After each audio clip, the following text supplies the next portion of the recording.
best advice.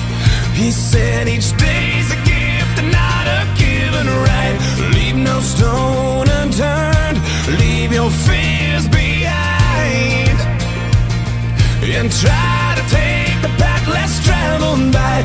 That first step you take is the longest ride. If today was your last day and tomorrow was too late, could you say goodbye to yesterday?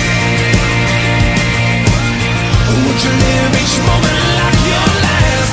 Leave old pictures in the past. Donate every dime you had.